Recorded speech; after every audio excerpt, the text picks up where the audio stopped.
To become a slave is bad. To be born a slave is forever damaging. For young Murky, the life of the laborer and servant is all he has ever known, raised without knowledge of freedom or the concept of choice. But when the brutality of his newest masters in Philadelphia becomes all too much, and the heroic escape of a certain little mare takes place before his eyes, Murky finally discovers a life worth fighting for, his own.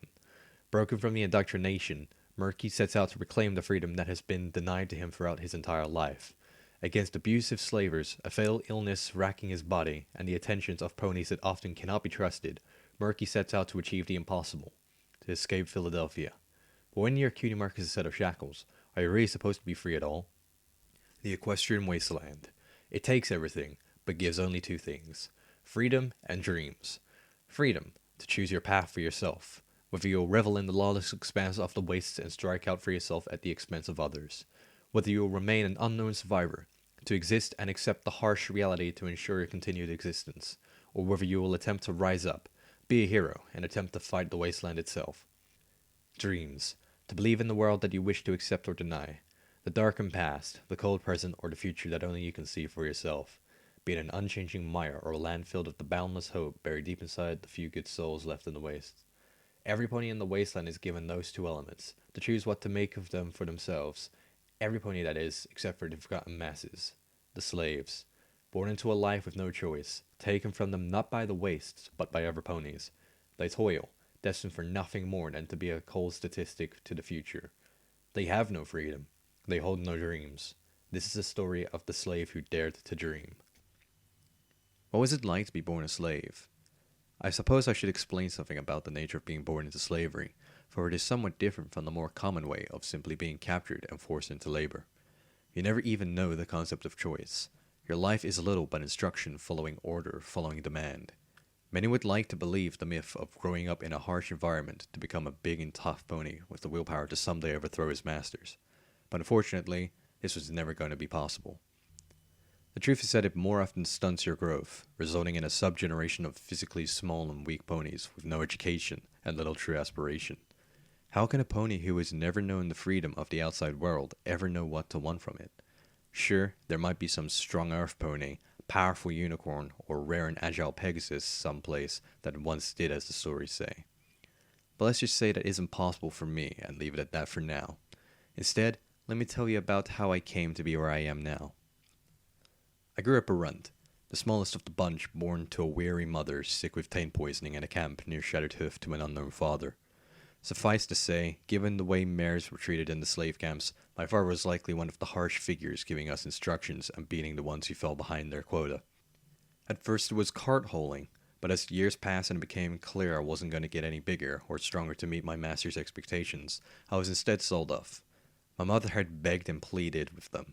She had offered anything, including herself, to make them reconsider and keep me there with her. Although the memory is now far gone, I still remember the slavers laughing her off. They told her that they could already have anything they wanted from her. We were slaves. We had no bargaining chips. I was sold for a measly 100 caps to a rock farmer off the eastern edge of Whitetail Woods. Torn from the hold of my mother, I was immediately dragged into service upon the blank and lifeless duty of shifting rocks in some inane quest for gemstones. With a change in scenery came a change in hardship. While hauling carts and performing physical labor had broken me physically in the past and hurt my body's development, I now was a lone runt in a slave labor farm full of other delinquents, just waiting for a new body at the bottom of the pecking order. They hurt me, bullied me, and stole my food, and minuscule amounts of possessions. I had to learn to sneak out and try to steal some back at night, and wasn't always successful. These days I still bear the scars of the lash upon my back. Truly, I wish I could say that this falsehood had taught me to be an independent, brave, and determined pony like the ones in the legends. But the truth is, I'm not. Being born a slave has one other problem, as I mentioned before. You do not know choice. You don't know how to think for yourself unless pushed to the absolute boundaries of physical needs, like food or water. If a slaver asks you to jump, you ask into which radioactive crater. The thought of escape and a life outside slavery does not occur to a mind who has only ever known the life of the servant to some overbearing master's wishes. I have no free will, no courage to make my own choices, and few dreams of anything more than perhaps a painless death at the end of it all. If any more proof is needed, all I need to do is look on my flank to see the contract that seals the deal. For my cutie mark bears a loop set of chain manacles, their metal bands open and ready to slam shut about my legs below them should I ever fall out of line. attained the day on which I was controlled more than any other. It is a continual reminder of my subservience to any master. I apologize if I cannot tell the rest of my life up to this point in great detail. From the day I received the most hated cutie mark a pony could have, I was locked into the bad hand I'd been dealt. I suffered the worst set in front of me from a half dozen other masters as they passed the unlucky run around for paltry sums of caps each time. I was bullied, beaten, starved, and ignored to the point in which I even began to forget myself. Each year, everything became a little more blurry as my life became nothing but an unceasing cycle of work, toil, and deprivation. I didn't even need to go to the waste to find the worst it had to offer. Or so I thought, for one day my master in Manhattan received an offer he couldn't refuse. A deal from another master far across the wastes who was seeking any slave who could get his hooves on for large sums of caps. And so once more I was taken into the convoy of the other hopeless ponies like myself and marched to the next place of labor. But this place was unlike the others, for my next destination was Philadelphia, serving under Master Red-Eye. Upon my arrival, I discovered a hell city of nightmare brutality made real. A living, breathing maze of harsh metal, red-hot heat, and a thick choking smog surrounding a crater filled with deathly magical radiation. Scale was beyond anything I had expected, the workload was beyond what any pony could ever hope to live up to, and an authority commanding as it seemed devoted to a fanatical call for unity. Master Red-Eye often spoke at length to us across the megaphone systems of how we were aiding in the unity that would save Equestria. To slaves like me, all unity truly held was the threat of being dragged away to partake in it. Those poor ponies never did return, nor did any stories of what unity truly meant. To make matters worse for the slaves on a more personal level, that same authority had no hesitations to weed out the weak and use them as examples, to better encourage others to work hard. Unfortunately, as I said, I am particularly weak. I snapped. It was too much for me on my own.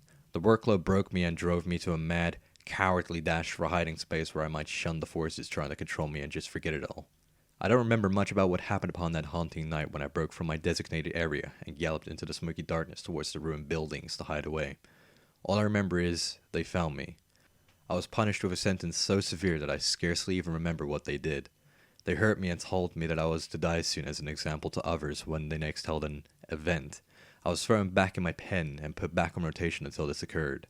An event I quickly realized was going to be in the arena of death. The pit. The pit was to happen tomorrow morning. And so that is my story, leaving me sitting scared in my pen in Philadelphia, alone and battered, waiting to die in the morning. Short story, huh? Yo, Runt, looking forward to the show? Voices. They rang through my mind even as I fruitlessly attempted to sleep in my pen. I couldn't avoid them no matter where I hid. The disadvantage of being born to a mother sick with tame poisoning was the threat of a minor mutation upon birth. In my case, that meant slightly differently sized ears that were a little too sensitive. Sure, it's a great advantage to eavesdrop, but try having a slave master screaming in your face. It's like shoving a gun barrel into your ear and pulling the trigger. Not content with shunted growth, no education, and eternal servitude until the day I die, the goddesses saw fit to give me a damn mutation too. It's part of the reason I always try to hide from the other slaves. The Philadelphia Fun Farms petting zoo performed much the same task it once had 200 years ago, keeping living things inside for the betterment of others. I pulled my meager clothing closer to my torso and curled up even tighter into the corner of the pigsty. The red haze of Philadelphia drafted in through the one small entrance designed, presumably, for young pigs. What were young pigs even called, I wondered, one more unknown fact tossed onto the pile that had, over life, accumulated in my mind. You scared? Frightened to die? Gonna scream? We want to hear you scream tomorrow, or squeal like a piglet. Yeah, do that. Well, that answers that. There were 3 of them just outside, long-term slaves of Philadelphia. Each had been dragged into those gates kicking and screaming as they were welcomed into the pitiful existence that would become the rest of their lives. I regarded them as lucky. They hadn't been born into it. They had known freedom for a time. They celebrated their small advantage by immediately treating me as some sort of lower class when I had been hurled roughly into the same caged area as the unruly trio. I had been at the bottom of the pecking order many times, but this time it was a true threat. They stole my food, taunted everything I did, and when angry at the slavers, often used me as a convenient toy to let off some steam by beating someone they knew couldn't return the favor. Before long, I had taken to hiding in the pigsty of the enclosure, the small entrance too low and narrow to be accessible by any pony bigger than my own small size. It was cowardice, but I didn't care. I hadn't been taught to have any pride or bravery. All I had to do was stay alive until my masters next needed my presence to do work, even if that work was to walk to the arena too. You're gonna die, Runt. Beaten, stabbed, shot, melted, bleeding out, choked. To that. Yeah. I hugged myself tighter, half wishing that I had clutched tightly enough to simply disappear into the corner. The star was stifling hot in the warm air of the city, making it impossible to tuck my head into my own hooves without getting wafts of uncomfortable warm breath every time I exhaled. Sleep was not going to happen. Not tonight. Between the taunts, the heat, and my own crippling fear, dreams were the last place I wanted to be. So instead, I remained still and cowered, clutching my few possessions to my underside and softly crying to myself again. It is somewhat embarrassing to admit, but I cried a lot in life, one of the only two ways I could find to let out emotion properly to cope at all. To weep and allow it all to flow out so often I had become something of an involuntary reaction to hardship. As anyone could imagine, it had not done any favors for my position as the resident victim for every slave with even half a mind of wanting false authority. How many times I had simply toiled away pulling carts while sobbing openly or running back to my enclosure so I could hide and let it all out. The other was my one permitted vice in life, the item I clutched to myself as though it would somehow save my life. My journal. Under the crimson nightmare and heavy industry of Philadelphia that had become my home and place of work under Master Red-Eye, it had taken on a greater meaning than ever before. I could not read or write. Slaves didn't get taught such things in the wastes, and my mother hadn't had the time or knowledge to teach me herself. No. Instead, I sketched. It was the only way I could express myself, to put charcoal or graphite sticks to yellow paper and let my emotions and feelings dictate what I drew. An outpouring of my own personal thoughts on what was troubling me, or what things I secretly wanted. But after entering Philadelphia, it also held a second purpose. It was my one little anchor against the madness that threatened to drive me to do something. Something stupid. A manner in which I might drive back the closing walls of insanity around me, of abusive slavers, painful workloads, and terrifying masters. When I drew, it let me focus on something else for that brief amount of time. I never looked at my own drawings that much, preferring to instead do more. The voices continued, beginning to expand, to go into detail of exactly how some badass stallion or vicious mare would end my life tomorrow. Part of me wanted to shout at them, beg them to go away and leave me alone. But it hadn't worked the first time I pleaded them to let me be. In fact, it only made things worse. Instead, I sat up, shaking off the stray rotten straw from my malnourished body with a weakened stagger, and pulled out my journal. Biting the charcoal stick I had stolen from the small stocks we often pulled for work, I began to let myself fall into the trance. Trying to ignore the dirty taste of the stick, I spread out the paper from my journal in front of me. Charcoal meant paper, a long sweeping art that grew into multiple lines in the vague shape of something. Some pony. Hey Runt, you crying in there? Come out and let us cheer you up. We'll give you something to eat after we're done digesting it. Raucous laughter followed. Ignore it. Ignore it all. Concentrate on the lines, the shapes and the curves. Half the time I didn't even know what I was drawing. Live life to the full run, 'cause it isn't like you'll have it for long. Oh wait, you don't have a life anyway. Ignore it. Ignore it. I tried to let my mind focus entirely on drawing. The sound of charcoal on paper and the meditative bliss the process brought let my subconscious do the work. How does it feel knowing you're gonna die? I was weeping still, even as I tossed the charcoal into the corner with a pitiful whine and clutched the drawing close. I blanked out the laughter and the voices. Their taunts washed over me as I slowly held up the art to look at the finished piece. It held a small pony with different-sized ears laying dead in a pit, bleeding from horrendous wounds, the leering face of his killer glaring down from above. Trembling, sobbing gave way to fully-fledged crying as I shut the journal sharply with a hoof and cowered once more in the corner as the voices came back all too strongly again. I woke to a sharp rapping on the outer casing of the pigsty, sending jolts of shock through me, the sound echoing all the louder through my ears and the confined space. Instinct rushed in my veins as I quickly scattered to my feet, grabbed my journal and squeezed out of the hole into the harsh outside world. I hadn't slept well. Gunfire from some place nearby disturbed my sleep multiple times. Some stupid pony losing it and making a run for it, probably. It wasn't the first time either. On my first night, I witnessed a father blown in half by a huge rifle carried by one of Master Red-Eye's griffins for trying to stop them from taking his fall away. A bright red glare forced my eyes shut as I stumbled wearily into my feet and gazed about me as the world came back into view. My world. Philadelphia, the ever-reliable industrial heart of the old Equestria, and now the reluctant industrial machine of the wasteland. Around that lethal Bellfire crater, its factories, forges, and mills rose like shredded but intact beacons of potential. Under Master Red-Eye's reign, the slaves here had reactivated many of them, or carried out repairs with scavenged scrap brought from the many stables that pocketed the nearby landscape. After years of renovation, the effect was less of a repaired ruin in some areas, and more of a very unmaintained build if you didn't look too closely to see the weathering from 200 years in the wasteland's weather. Despite the revulsion of my presence here, I found it all genuinely quite impressive. I knew those factories well. They were where I had my slave work broken-ins hogging overborne cars of twisted scrap and newly manufactured ammunition, where I had been driven through horrific work environments and made to labor in poisonous fumes that had made me gag and choke for days afterwards. I dreaded for the condition my lungs must be in after my short few weeks living in this nightmare. Murky Number 7, explain to me right fucking now why you are not already on your way to your place of work. I blinked as my eyes adjusted, turning and immediately lowering my head to the ground in subservience to the unicorn slayer before me, just as I always had been conditioned to. The stallion didn't care for it. A fell blow with his front hoof to my face savagely laid me out on the ground 2 feet away, nursing a loose tooth and an aching jawline. I felt the unconscious instinct to cry as I cradled my head, but in the warm, dry smog of Philadelphia, my eyes were spent and could not muster the effort after last night. But a place of work? What place of work? Didn't the slaver know I was scheduled to die in a few hours? My voice was weak and hoarse, owing to a rough throat from low water and plenty of heat from forges. I'm to attend to the pit later on this morning, master. I'm sorry. I thought you'd know. His hoof connected with my skull a second time, putting me right back on my rump again. Pain flared from my face as I felt my weakened body give into the hulking slaver's strikes. Terror shot through me as the threat of fervor beating. I glanced up at him with one eye from beneath my hoof as I felt the blood trickling from the edge of my lip. I must have been my own tongue. I don't give Celestia's right flank if you're heading off to down that pit. What makes you think that it gets you off work until the time comes? He stated bluntly, leaning his face down to me.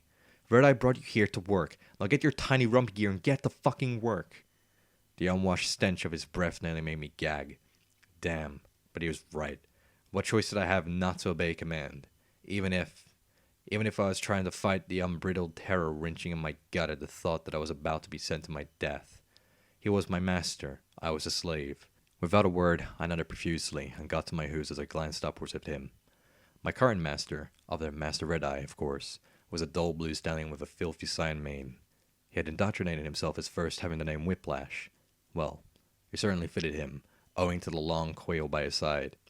He had one hell of a talent with it using telekinesis, something many slaves in the fun farm petting zoo pens would attest to, myself included. Looking into those yellowed eyes gave me all the incentive I needed to quickly turn and gallop off across the petting zoo. Slaves often were not kept under shackle and chain in Philadelphia, nor locked in pens for the simple reason of, well, where could we run to? Master Red Eye's part of Philadelphia was surrounded by a colossal wall to keep us in more than anyone out. As such, slaves were often trusted to run where they needed to be. If they were not spotted in the right places at the right time, wham. Besides, the real chains holding me were upon my flank anyway. As I crossed away from my pigsty home, I got a glance at that wall in the distance and reflected on its defenses pointing outwards. Who in their right mind would be so stupid as to attack Philadelphia? If the wall wasn't bad enough, there was the chemical moat that made me sick on my way in. The energized fences powered by some magical spark generator hidden behind the wall, and towering guard posts lined with members of Master Red Eye's army. Oh, and the not-so-ignorable hideous pony-head-shaped hot air balloons that eternally gazed down upon us from on high with the pink pony's freakishly large eyes. The same pony who was drawn on every fun farm sign, riot entrance, building, and advertisement. That same ridiculous grin and poofy curled pink hair that was out of place with everything else in Philadelphia. After just a few weeks in the fun farm, I really hated that pony. I exited the fun farm, glad only that my peers had been sent to their own places of labor before I had been woken. After last night, the last thing I wanted was to face him again before I was sent to the pit. Inwardly, I hoped their workplace was someplace dangerous and I might never see them again, even if I were allowed to live for more than a few more hours. Perhaps the Paraspray pits, or off to investigate a stable death trap. I'd never volunteered for such things. The big griffin who had greeted my shipment coming in had told us that you could earn your freedom through them.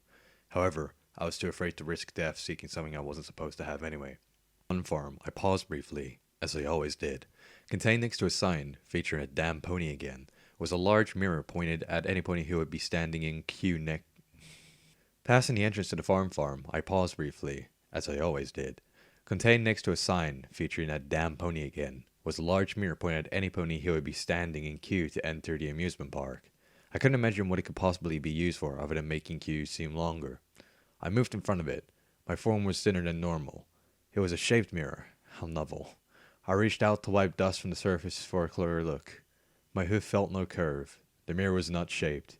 It was perfectly normal. That scrawny, wasted figure was myself after almost a month in Philadelphia. Great Celestia. I had never been anything with smaller than a normal and... That scrawny, wasted figure was myself after almost a month in Philadelphia. Great Celestia had never been anything but smaller than normal and possessing thinner limbs, but this was horrifying. I could see my ribs if I lifted up my clothing. I quickly tidied my patched jerkin about me again. Giving myself a once-over revealed nothing more than the room that was my body now. Dirty and dark blonde lanky mane? Check. Filthy dull green coat with patches of hair beginning to fall out?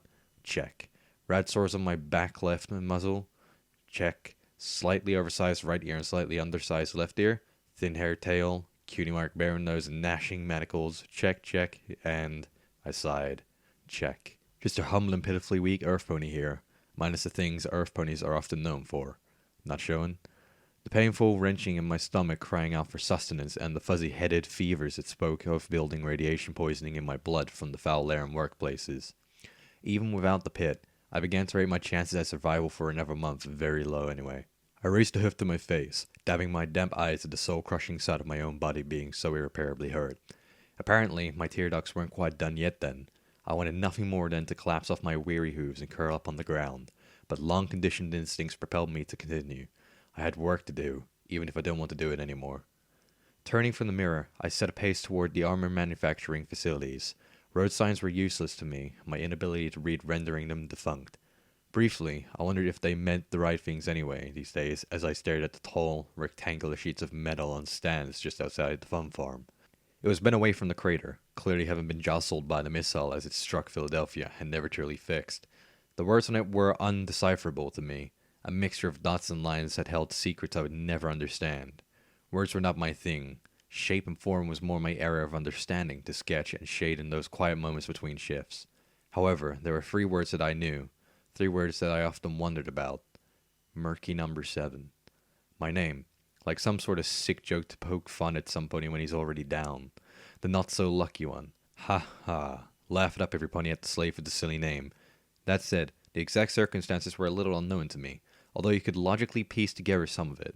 I was not an only child. My mother had been in the possession of a few masters in her time, and had the attentions of various slavers too. I had been the 7th foal she gave birth to.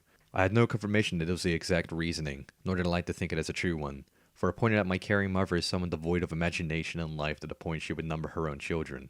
As for Murky, well, you only needed to look at the color of my mane and my coat for that one. A particularly loathsome slave I had once worked alongside in Manhattan had once told me that it was because my mother hadn't truly cared for me at birth, because I wasn't an intended child, hence the sick joke of a name. I knew her better. Even if that were true, she changed as I grew around her. Briefly, I paused in the road. It struck me suddenly that tomorrow, my own mother wouldn't even know I was dead. I galloped the rest of the way to the factory in tears, my eyes finally proving they could find enough effort to cry at any time, as I sought only the familiar lonely toll of a slave's life to help me forget my own stupid wishes. The armor factory loomed over the motionless and ruined hovels surrounding it, the places where I presumed workers had once stayed close to the site of work. The run to the site had long exhausted the emotional hurt I had brought on myself. Instinct and conditioning forced it unwillingly to the back of my mind as I stepped past the thick metal gates, feeling my lungs already burning from the exertion of arriving at all. As I galloped past workers' quarters, I briefly wondered what it was like back then, to have the choice of what you would do in life with nobody telling you what your day is to include. I pictured a young mare, turning away from her cutie mark's proclamation of being a seamstress to instead do it only as a hobby while working as a baker. How did anyone choose what they truly wanted? When given everything, how do you know which route to take? What crusade would any pony undertake to find the thing that they truly wanted? Sometimes I wondered if being instructed was not perhaps so bad compared to that insurmountable choice.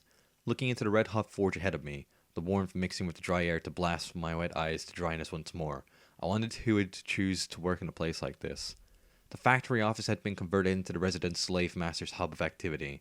As I approached, surrounded by scalded and dire-faced ponies slaving away on the metal presses and molten vats, I could see her up above. A wicked slit, a unicorn mirror bearing just as a wicked blade that hovered alongside her.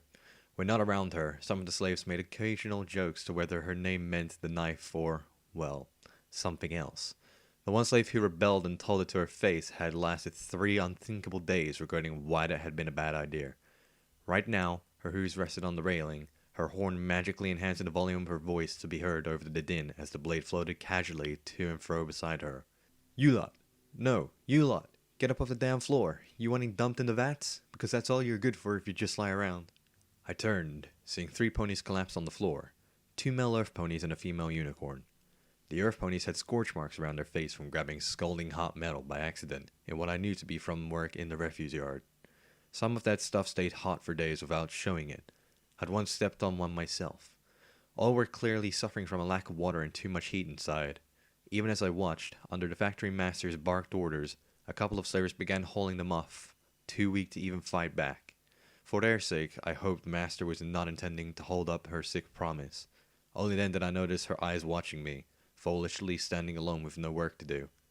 "You! Get up here, now! You're late!" Bobbing my head to show understanding, I quickly headed for the skeletal metal stairs rising above the shop floor of the army facilities. As I climbed, the view let me fully grasp the weight of Master Red-Eye's intentions. There were hundreds of ponies in this place alone, and this was only one factory. Sparks flew from heated metal as it was machined into place and cut upon conveyors. The sound of whirring cogs and the scream of tortured metal as it was warped and forced into new angles assaulted my eardrums. I'd once asked for earplugs. Wicked Slit had asked if I'd prefer them cut off instead. Steam rose and enveloped the walkways that were thick with guards bearing long rifles and gas masks. Oh, how I envied those masks. Any relief from the poisonous air. A few even wore battle saddles. I envied them too. Call it a silly wish, but I'd always wanted one of those things, even if I had no use for it. Something about the mechanisms and the artful measure of the weights and machinery led a wishful appreciation to the artistic side of my mind. Perhaps one of those lighter ones that I could wear and hang things on would be best fit. Briefly, as I trotted through the master's open doorway, I wondered if I might be able to get one in my last few seconds of life inside the pit. That'd be nice. The darker and larger part of my brain immediately reminded me that it wasn't so nice when it means you are getting beaten to death. The bully's words came flooding back to my mind. How does it feel knowing you're gonna die? Choking back a reaction, I clattered over the lethally haphazard catwalks towards Wicked Slit's stores. Inside, the office was marred with the old furniture around the rotten wooden desk bearing one of the indecipherable terminals. I hated those things, whirring away with hidden secrets that I couldn't read, like something put on Equestria just to spite my illiteracy. Wicked Slit sat behind it, holding a cigarette magically in front of her mouth as she typed up, presumably a report on the 3 slaves she needed replacing. Around her sat various scraps of her life, cigarette stubs and packs, a couple of half-empty bottles of sparkle cola, and her prized possession, a wickedly curved knife that permanently stood upright with the blade embedded in the wood. Her desk was covered in the pockmarks of the tip from each day, but not as many as were left on her slaves. Once, she had slit my back just enough to make the wagon harness rub it all day. Wicked Slit had a fiendish imagination with that blade. Right now, she didn't even look at me as she spoke in a surprisingly polite voice, belaying her ruthless attitude. "Do you know, Murky Number 7, how many slaves we lose on a daily basis?" I shook my head. Frankly, it wasn't something I cared to think about. All I knew was no small number. About to be one less, my mind oh so joyfully reminded me. Every few days, a slave in my enclosure just wouldn't wake up. Toxocara was a major killer, smog in the lungs, and infections forming within every small wound you received were lethal too. She didn't look up. "I didn't hear you," she intoned. The words carried underlying threat. Of course, she wasn't looking at me to see the shake of my head. I don't know, master," I replied, stammering, my voice sounding so small beside hers. "I'm a mare, Merc." She still didn't even turn from her work on the terminal. I mean, I don't know. Ma'am?" I tried instead. Funny, most female slavers preferred master as well. I presume she had some trouble with her stallion peers to gain the same level of respect in an environment given to masculine ego and shows of strength. If anything, it made her seem all the more lethal as I risked a glance and saw the puckered scars across her face, even a crack running up her horn. Casting magic must have been agonizing for her. It spoke volumes of her willpower, as loud as her voice, I guessed. She sat up, looking directly at me. I'd forgotten something. To say it at the end too, perhaps? "I mean, I don't know. Is it ma'am? Ma'am?" I muttered, trying not to look her in the eye. Or perhaps she was one of those militant types from Master Red-Eye's army. I liked that at the beginning as well. "Ma'am. Ma'am. Ma'am?" Her left eye twitched dangerously as she shoved the heavy terminal away with her magic and leaped over her desk at me. Suddenly, I had some very nasty, imaginative thoughts about that knife in varying parts of my body. "Do you think you're being funny, Merc, or clever?" she intoned dangerously, the knife pulling itself out of the wood without a sound. Damn, that thing was sharp. I shook my head. I didn't want to risk anything else. Why had I gotten so chatty anyway? Perhaps the knowledge that I was about to have my throat torn out and left to painfully bleed to death had made me careless. My imagination became a very imminent reality as the knife flew over and rested against my throat.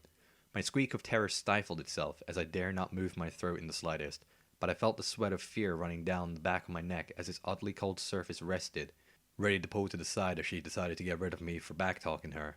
The truth is, Merc, she began again. Too many, and do you know why? She gave me much of a chance to reply. Lack of effort. Red Eye expects every one of you to do their utmost best. You have listened to his broadcasts? I could hardly avoid them. Every night they echoed around my pen, blasting speeches of a greater future, of our sacrifice being for the good of our descendants and the survival of Equestria into better days. I'd often heard slaves arguing, some claiming that perhaps he was right, and if they just put their backs into it, they might somehow save themselves too. Others defied him, quietly of course, but would happily curse his name into the ground, all while groveling for forgiveness if any of those fanatical griffins hurt them. Me? I didn't really think either way. One way or another my purpose was to serve. If it was to Master Red Eye that commanded me to do this, I'd do it. What else was there for me to do? Red Eye expects much of you slaves and of us slavers, Merc, and examples like those three down there are not good enough. It's enough to make me want to just start shooting every slave I see for insulting our great leader. Great. She was a fanatic too. Oh, my wonderful life. Which brings me, of course, to you, Merc. Shit. Given you were 10 minutes late, do you know how much you have delayed Red Eye's plans? Care to take a guess? She grinned sweetly, finally looking at me. Sweet Celestia, she was actually so angry she was grinning. Shouting I could deal with. I'd been shouted at all my life. Painful in the ears as it was. At least you knew someone who shouted wasn't about to do something. I gulped internally. Unpredictable. Well, it wasn't my place to argue back. Time to take a guess. 10 minutes, ma'am? I hesitated. After all, why wouldn't it be? Apparently, that wasn't what she wanted to hear. Her hoofs slammed on the desk, sending splinters of the rotten wood sprang to each side and leaned over it toward me, her knife moving away from me. Instinct kicked in. I bowed my head down and knelt with my front legs. 10 minutes? Her voice echoed with magical power. I squeaked in pain as the noise assaulted my ears. Try an hour, Merc. Huh? As I lay there, hooves covered my ears, I struggled to grasp just where this magical number had come from. 1 hour! You being late by 10 minutes cost one trip with the scrap wagons to the ammunition factory where the smaller scrap would be needed. Now because they lack that extra cart, they will have to run an additional cycle of the pressing machine. This, as you can imagine, takes additional resources that they will now need to order from the resource silos. I have, in front of me, a particularly poorly spelled message of swearing, sent from the slave master in the old iron shod factories wondering just what I am doing wrong here. Tell me, Merc, if you're beginning to grasp the weight of you not pulling yours around here. She bellowed, teeth clenched between each sentence. Well, Yes, I began, my words feeling like a whisper against the wasteland storm. I understand my mistake. I'm sorry for... Don't be sorry, she speared right into my sentence. Be better. That cart needs to be taken now, along with a dozen others. Everything has to act like a well-lubricated machine in this city if we are to achieve our great leader's dream. I want to see at least 7 more deliveries by the end of the next hour, or so help me, I'll personally ensure you will not want to return here tomorrow. I won't be anyway, ma'am, I spoke up, finding at least some solace in that I would be escaping her after the next few hours. Her eyebrows rose with disdainful fury at the interruption. I'm to attend the pit later this morning. I couldn't resist it. She had made my life a nightmare for the past week, working under her supervision. I still bore a burn on my neck where she had put out her cigarette on me as her method of trying to show me that the molten metal sparks wouldn't hurt as much as defying her. The bullying last night had worn on my mind. The knowledge of death being so close anyway drew a certain carelessness to my words. Instinct led me to merely mutter them under my breath rather than blurt them out loudly. So I presume we'll have to find a 4th slave as well after I'm gone, ma'am. Excuse me, Merc? Her voice drew enough of a picture of what would happen if I said that any louder. Care to repeat that? I prayed to the goddesses that she had only thought I had just not spoken loud enough. She must have seen my lips moving, of course. Instinct was currently bucking my brain hard for saying that to the mayor who had been threatening my windpipe with a blade a few seconds ago. Well, there goes my attempt to be snarky for the day. I said, ma'am. My voice was shakier than before, the imminent threat of that wicked curved knife all too clear as it slowly and methodically began to stab the desk in perfect beats. That I should probably, She had advanced towards me, trotting right up to glare me in the face. Oh, goddesses, not the face again. It still hurt from the whiplash. Go on, she intoned, dangerously. That I should hop to it? I tried to smile, to grin my way past it. She did not seem impressed, backing me right up against the doorway before turning away from me. Then why are you still here, Merc? That was my cue. Any slave would recognize a lifeline when they were thrown one. However, as I got up to my hooves and made the turn to the door, warning bells rang in my mind. Wicked Slit doesn't throw lifelines. She severs them. I tried to dive for the door as I caught her movement from the corner of my eye. Too slow. Her full buck catapulted me through the doorway with a cry of shock and pain as my ribs, half bruised already, screamed in agony. I lay against the catwalk's dangerously open edge. Seriously, who designed these things? Clutching my chest as I looked up to see the door telekinetically slam in my face. With a sigh, I let my head hit the metal plating once more with a sigh of relief as I tried to convince my aching body to get up. All potential outcomes considered, I thought that had gone pretty well. Perhaps it says something about slavery that in my last day upon Equestria, I used the time being whipped while pulling a cart laden down with sets of heavily armored barding between the factory floor and the iron-shut firearms depot on the far side of Philadelphia. Either that, or I had some really weird tastes. It was approaching late in the day by the time that the slaver finally, mercifully, detached me from the rusted and chafing harness. I could swear it was going to leave a stain, and sent me on my way home to the fun farm, happily reminding me that I was going to make his bets very easy later on. The moment the harness was released, my legs gave out. What little strength I had to carry half the trips of most ponies had worn me out completely to the point that if I had ever entertained the thoughts of actually fighting, I might have wanted to complain about how this was unfair. Unfair? Heh, welcome to Philadelphia, Murky. I staggered from the colossal factory through one of the delivery doors. Along the edge of the storage flats were rows of non-functional and long-rusted Pegasus skywagons for hauling cargo from Philly all the way to, well, wherever an Equestria was needed. I pictured strong, free Pegasi swooping to and fro with huge weights upon their wagons, carrying them as though they weighed nothing more than a feather, to be met happily as they made deliveries of, well, absolutely everything. It was hard to imagine, for it required Pegasi to be anything other than universally loathed by the wasteland I had seen. Scummy Sky Dwellers was the popular name to my last master, as he drunkenly ranted about how they keep it all for themselves and how he couldn't wait for them to come down to the waste so he could give them a piece of his mind. Yes, the wastes hated Pegasi. I certainly hadn't heard of any living down here myself yet in my lifetime. Probably for the best, given how they might be treated. Pulling my jerkin a little tighter, I cast a glance about me. Various slaves were trudging their way back towards the fun farm, clearly seeking a chance to rest their hooves before the slavers worked out where to send them next. A typical day in Philly, perhaps an hour of sleep, a little slop or oatmeal watered down, only usually with water, and almost every other hour dedicated to the work or travel between said work. I can only say I knew a slave who had survived more than a few months at most. They looked a sorry sight, even by my standards, the veterans of Philadelphia. Boils and scabs of infected and savage wounds from Master Red Eye's workers, machines, and even other slaves coated them. Most had tried to tie off wounds with scraps of fabric, while others simply still just bled openly as they limped and shuffled across the broken landscape of the city. Even to a born slave, the sight was horrifying. My eyes traversed further, meeting the weary glances of various guards on tall catwalks running between the ruins that acted as their barracks throughout the city.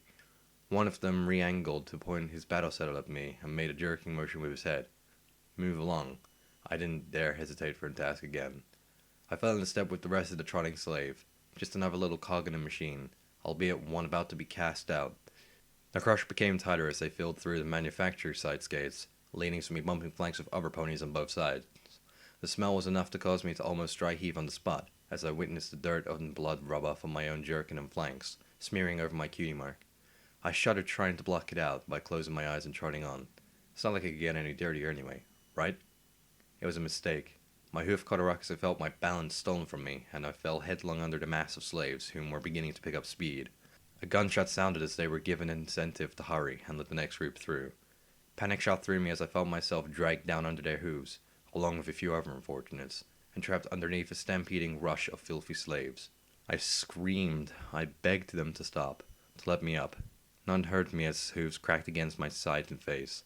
Pain threatened to overwhelm me from the ceaseless crush. It was hard to breathe from all the dust kicked up. Claustrophobia fought with pain for my attention, as both swarmed from my mind. I tried to pull myself through it all and away before any pony. A hoof landed on my leg. With a fierce intensity, pain flared from the joint as it wrenched far past limits of its movement. I'm sure that my cry of pain was audible above the entire crowd as I felt hooves grasp around me and pull me out from under the mass of slaves, dragging my dead limb with me. Dumped on the rocky piles either side of the road, I lay back and took a deep breath, feeling the air rush to my lungs away from the dust, before coughing heavily as my lungs rebelled from their infections. A movement beside me perked up my ears and caused me to half pull back in fear. "Whoa there. You alright?" A mare's voice. I spun to look, yelping in pain as my leg reminded me that it still wanted my attention too. A young unicorn was half crouched beside me, hoof extended as though about to have touched me. A gentle, creamy yellow coat with a long, two-tone mane of light orange with incredibly thin, hazy red streaks. Her mane was, like every slave, filthy and bedraggled. I got the sense that she might have had her tail as long as her mane, but in the end it looked like it had been torn off. Hell, her entire look would have been vibrant and flowing had she not been dulled and battered as a slave like myself. She wore an alien look, one I didn't properly understand until memory began to kick in and remind me that it was a face of concern.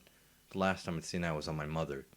Internally, I forced myself not to break down again right in front of my temporary savior, and forced myself to speak. I guess so, I hesitantly stammered, voice low. Social skills were not among my chief abilities. Wait, I guess so?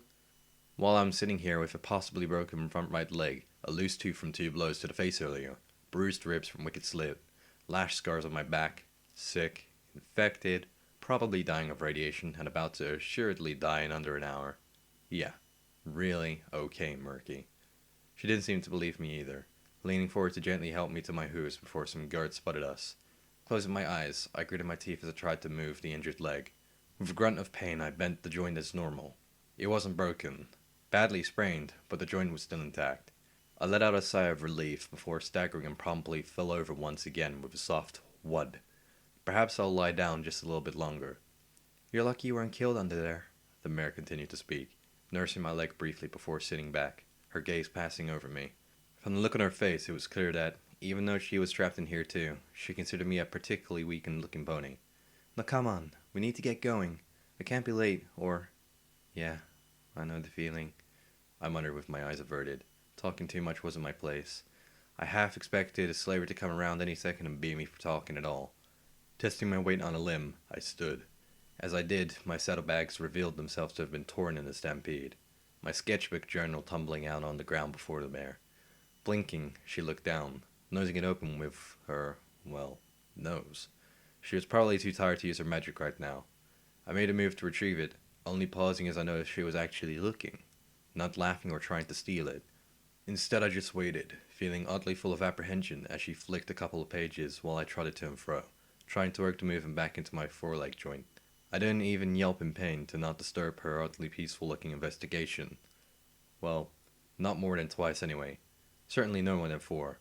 Perhaps 6 if squeaks counted?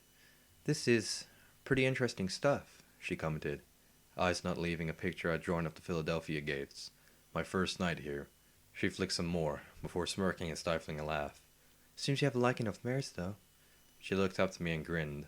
I blushed and fell back a little, rubbing my head with a hoof as I tried to think of an excuse. Truth is, well, perhaps I did sometimes find my subconscious drawing out a particularly nice-looking mare I might have seen or worked beside. I'd always intended to add the cloves. Honest. I stepped in, albeit painfully, closing the journal with a hoof. That stuff was still private, no matter what strange spell of peace she seemed to exude to make me not have grabbed it from her the moment it fell. I just blushed as she giggled slightly at the act, seemingly not offended before standing to her own hooves herself. I'm sorry, I began, trying to keep my voice steady above embarrassment. I should go. She just nodded, apparently understanding before knocking a tangled knot of hair behind her ear with a hoof. All right then, off you go before we get caught. The mare bit her lip and her eyes fell on the sketchbook again, resting at my side. I really do envy that. The ability to draw whatever you want, whenever you want. It's like an escape, isn't it? What? An escape? What on earth was she talking about? Drawing was just automatic. I didn't choose what to draw. Could I? The mare was turning to go. She trotted away toward the opposite entrance of the fun farm, clearly a resident of another enclosure, possibly the bumper plow pit. I wanted to say something, to try and make up some excuse for some of the pictures, to ask what she meant by drawing what I wanted. But she was already too far away, and I dreaded shouting with slavers around us, with ever watchful eyes for dissent and rule-breaking. A little voice began to ask me in my mind why I had been afraid of her, and why I had a sudden urge to draw her, not like the picture she had seen, but as, well, what I saw. A strangely at ease slave. The thought struck my mind. Just one last sketch before I headed off to the pit. What were they gonna do? Sentence me to death? Justification in my mind, I quickly, figuratively speaking, made for the petting zoo and my hidey hole in the pigsty. I looked back once or twice at the mare heading off. I could swear she was doing the same. That was better. Lines became curves, curves became shapes, shapes came to life. Across the floor of the pigsty, I had scattered picture after picture. From the moment I pulled myself through the small gap, hounded by the taunts and pursuits of my fellow slaves, I had retrieved the charcoal. The taste of the floor's corner reminded me not to throw it away again, and set to work. I didn't think, I didn't consider, I just drew. As ever, allowing my subconscious to take over, to draw what came to mind first. Soon, my journal had a good few new entries. I had struck past last night's picture as fast as I could to add more and see what they would bring. 1 page, 10 minutes work. Wicked slits a knife with her eyes gazing from behind. Another page, 5 minutes work. Myself in the cart with darkened lines that added the weight. Another page, 3 minutes work. The pit, sketchy and terrible. Page after page, filled with imagery of my time here. Even in my drawings I couldn't escape it. I had wanted a picture of her before I ever got her face. But it just wouldn't come out. Like a machine in Philly's foundries working to the same pattern, I found my sketching fell into patterns I could not control. Once, a rare slave that actually conversed with me had asked why I never chose what I drew. How could I? Choice was not mine to have by birth. But now I wondered, at the end now with nothing else to live for. No work to be done anymore. What if I chose to draw something nice? The mare's wondrous hope in her voice as she said that drawing could be an escape of itself rung in my mind. I took another page, leafed the parchment over and gripped the dirty charcoal in my mouth loosely. Perhaps if I drew some random lines that made what I wanted from it, maybe that could work? Trembling. Each sweep of the charcoal didn't seem to add anything. How could this ever work? I didn't even have a mindset or a belief to ever think for myself. All I was doing was I saw potential. With gusto, my charcoal flew to the paper. Instinct not restricted to my life kicked in. Artist form. The things I look at. Specific memories flared in my head. Curling up next to my mother, stealing from my master back on the rock farm, running away to hide in Philadelphia, mouthing off under my breath at the slit, and sitting with another pony glancing at my journal without any hint of derision. For the first time in as long as I could remember, I drew for myself. I jolted back from the paper, breathing hard, as I dared to let my eyes descend upon what I beheld before me. It was me. Just me. Just a small pony staring back at me from the bottom left of the page, not even filling the space I could have, like it was waiting on some pony else to fill the gaps beside him with something else. It was smiling. My hoof went to my mouth. When had I last smiled? I honestly couldn't remember, but here it was. My sketch's lips curled upwards in a joyful, playful laugh that I wish I could have heard for real. Hey Runt, you ready? They're calling for you. Time to die. I ignored it. This was more important. I threw the page over and grabbed the charcoal again. Lines into curves, curves into shapes, shapes into... Life is over, Runt. We can see them coming to chain you all up and drag you there. Charcoal flew. I drew faster than I ever had before. I was in control of this, not them. I could control what I drew. The form came to be the mare. She was looking curious, staring off the page at me as though trying to work out why I had drawn her. I could choose. I could create anything. Murky Number 7, you are ordered to the pit. Come out, be chained, and let's get going so we can all win some caps on you. The voice of the enclosure master. Oh, goddesses, no. I had just learned how to do this, yet I could feel my legs trying to pull myself on conditioned instinct to obey. I tried to reach the paper once again. One more. I could go for one more and just be laid out. The charcoal snapped at the tip from how hard I was pressing. The drawing went messy. It didn't matter. Stains of tears were appearing on it. I choked down the embarrassment of crying over something as silly as all this as I fell rap on the pigsty. You there. Slave, it's Murky Number 7 in there. You bet. He's carrying like a... There was a crunching sound, followed by the sound of some pony hitting the ground hard. I didn't ask you for your opinion. Guards, tear this damn thing apart and get him out there. Oh, Luna, help me. I felt the thighs shake and buckle under their savage hoof blows on either side. The drawing was only just taking shape. I knew what it was. It was... The roof snapped off. Smug and dust seeped in from the outside world as a silhouetted gas mask glared in and spotted me frantically scribbling. I squealed as I felt a second slave grab my jerkin in his teeth and effortlessly lift me, whining in pain as my bruised ribs protested at the sharp movement. I pulled down with all my meager weight. One more line. The pulling intensified as a second guard joined. No, please, I begged them as I felt the charcoal fall in my mouth. I have to see her. Once more. With a great tug, I was yanked through the splintered wall of the pigsty and thrown on the ground, weeping in a heap. I spat out the foul charcoal and reached out for my journal as two guards magically hog-tied me with chains before dragging me away. The journal had fallen open on its side, visible to me as it was pulled off, writhing and screaming through tears to be reunited with it. The picture I had so desperately tried to finish stared directly back at me, tugging at my heart and stirring emotions long dead. My mother, once again being forced to watch me being taken from her. I was going to die. I lay against the wall of the pit's slave confinement area, feeling the cold concrete seeping its chilly touch through my torn jerkin. It was dark, the only light being that coming in from the pit itself. A thick gate sat at the front of the area, the only thing that separated me from death now. Not that I could think too much about the gate. I was much too busy screwing my wet eyes closed and carrying in the back corner with my hooves trying to cover my suffering ears. The crowd were like a sonic blast of pain. Their screams and bloodthirsty bellows echoed down into the enclosed black gate side of the arena with me. Their hoof stumps in freaky unison felt like a slap around the head each time. I was going to die. I didn't want to die. The massive noise subsided down from an assault on my senses to being merely uncomfortable as I heard the announcer start talking up the crowd. That big griffin, whatever her name was. Her words whipped them up into a frenzy. I could picture them salivating, eagerly sharing the stories of the little buck whom they will all get to watch being horribly torn apart. Opening my eyes, I looked around, shivering. At the front stood numbers 1 and 2. Philadelphia pit matches apparently involved 2 teams of 6 ponies. You fought 1-on-1. The winner remained to fight in the next battle. Blackgate was my team. Numbers 1 and 2 seemed to know one another, a red mare and dull yellow stallion respectively. They looked tough, but then every pony looked tough compared to me. Even that little unicorn mare who was number 3 looked like she could buck me senseless with that metal thing on her foreleg. Number 4 was nothing special, some blue buck. I was number 5, the one to die after those 4 got killed off. It would happen. I had seen pit fire ponies before in Philadelphia. They were as hard as nails and with a bad attitude that would revel in the howling of the crowd as they took apart their opponents with I gulped, as much pain as possible. I was going to die. Painfully. Once again, I found the corner, squeezing myself into it as tightly as I could, and prayed that the other ponies in this team wouldn't hear me crying. Unfortunately, luck never quite was on my side as I sensed a hulking movement from beside me. Number 6. Put on a braver face there. Don't let them have the pleasure. A significantly deep, low, mature stallion's voice that almost trembled with the threat of painful volume if he really got going. Okay, that I didn't expect. Through terrified and tear-filled eyes, I looked up at the source to see number 6. Looming in the darkness at the back of the black gate pen, number 6 filled the entire portion he took residence in. He was kneeling down on all fours, and was still taller than me.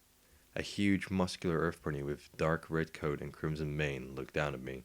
He was, without a doubt, the biggest and scariest pony I'd ever seen in my life. I could barely even tell where the thick, muscle-ridden back separated from his neck. Wicked Slip was a little filly foal compared to this stallion. An ugly, scar-coated face stared back at me, one eye completely bloodshot and the other ear missing entirely. Dyed tribal markings coated his body and black swirls designed to look like, well, anything painful. I saw barbed wire rings on his forelegs, angular designs around his bloodshot eyes, and gang symbols upon his sides. Almost a third of his body was covered in them. Puckered scars intertwined with the markings. When he moved even slightly, the huge mass of muscle contained in the body became all the more obvious. But those eyes, wild and filled with the promise of absolute violence, they scared me to the point of backing away from him. He was absolutely terrifying. His face followed me as I crossed the darkened area, trying to get away from him. I glanced behind me. 1 and 2 were staring out at the expanse of the pit. 4 seemed to be explaining something to 3. No pony was paying us any attention. I squeaked in terror. I didn't like being left alone with this massive, half-feral earth pony. He just sat there, staring at me, trotting away from him. With a deep sigh, he looked toward the gate. I am sorry. Okay, officially confused now. I tilted my head towards him, even while backing my rump right up against the wall.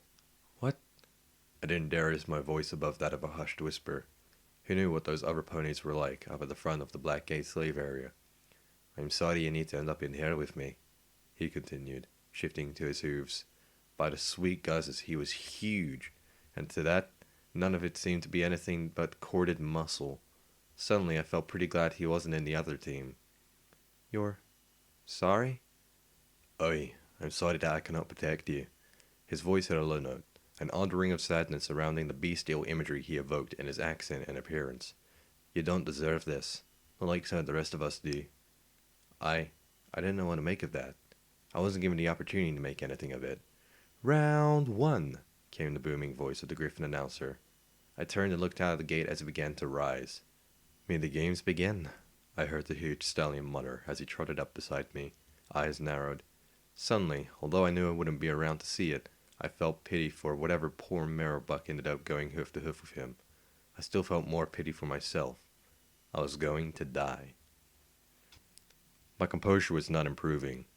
I stood behind 3 and 4 as I watched whom I now knew to be called Blood go out first into the arena and swiftly be torn down.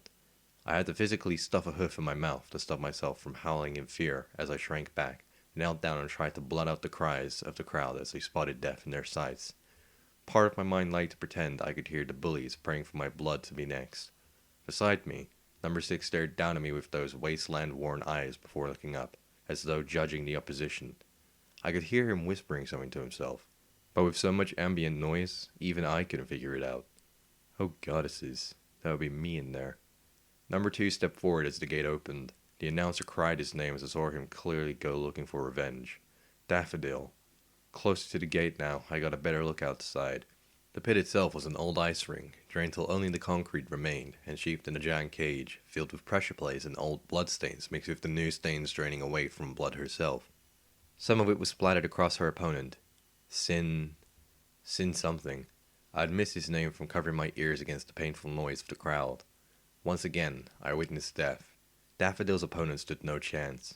He even tried standing on a pressure plate to activate a bucket load of mines from above, trying to rain them on Daffodil. The big buck swiftly dodged the deafening shockwave before delivering the most horrifying death I'd ever witnessed. One after another I heard, all too clearly, the snaps. He broke his opponent's bones. All of them. While he was still alive. I felt my legs go weak. Great heaves in my throat became choking sobs as my eyes flooded with tears and terror overtook me. I ran to the back of the slave area where the door was, where we had been brought in. I had to get out. I didn't want to die. As I approached it, the 2 guards assigned to supervise us, along with the 3rd slaver who had slapped these numbers on our flanks, were waiting. With a laughing shove, the trio hurled me right back into the black gate area once again. I curled up. More sickeningly wet cracks came from the arena, each in turn with a roar from the crowd. I don't want to die. I don't want to die. Round 3. From the black gate, we still have Daffodil. I tried to tune that griffin out. Each round brought this one step closer to me. Blood was down. Daffodil wouldn't last 5 more fights, and the 2 ponies in front of me were, well, they weren't number 6. The behemoth of a pony still stood as silently as ever, just staring into the arena from beside me. Briefly, I tried to repress my terrified thoughts, to concentrate on the artistic side of his dyed coat and its designs. Let's see. Barbed wire. Sharp edges. Not helping. Shivering and trying to fight my imagination, showing such thoughts of a drawn-out end to me, I instead took a look at the other 2 ponies. Number 4 wasn't anything special, just another slave from Philadelphia. I wondered what he had done to deserve this. Probably something a little less cowardly than my own. Number 3, it wasn't often I saw ponies whom I could look in the eye without requiring to tilt my head upwards to do so. Well, I would, if she wasn't facing away from me into the arena herself as Daffodil finished pouncing on the corpse of his opponent. Briefly, my eyes glanced at that thing on her right foreleg. Some sort of device. A recognition flickered to my mind. Hadn't Master Red-Eye worn one of them? Momentarily, curiosity overcame fear as I gazed all the more. I couldn't see her cutie mark, that number sticker covered to one side. Shifting quietly to the other, I noticed what it was. Another of those devices, right there on her flank. Just, what? What did that signify? Skill with them? Given I had no idea what they were, I realized any guessing was a bit pointless. Whatever it was, it couldn't be deadly. The slavers wouldn't have left it on her otherwise, so I couldn't even imagine her bringing down every one of the fighters to protect my worthless hide either. A momentary realization hit me as I realized I was craning my head to stare at her flank to see said cutie mark, and number 6 was glancing down at me with a raised eyebrow. With a start, I shrank back, averting my eyes. Damn it. Why did every pony assume that about me? I wasn't looking there. I didn't stare at the mares like that. I just drew them. That was different. Number 6 just seemed to chuckle quietly, a sound like rocks scraping together. He fell into indomitable silence as he stared back into the arena and narrowed his eyes. I followed his gaze into the concrete pit and witnessed my killer.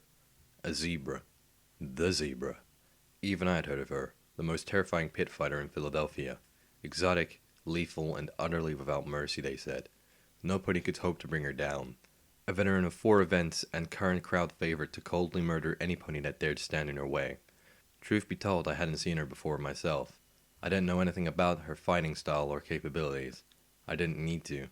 Any zebra to gain that reputation must have one hell of an ability to back it up. I couldn't help it. I cowered, using number 3 to block my view of her as I crouched down closer to the floor and shivered. This just wasn't fair. Even on the floor, I could still see past 3's legs and through the grill of the gate. The zebra. What was her name?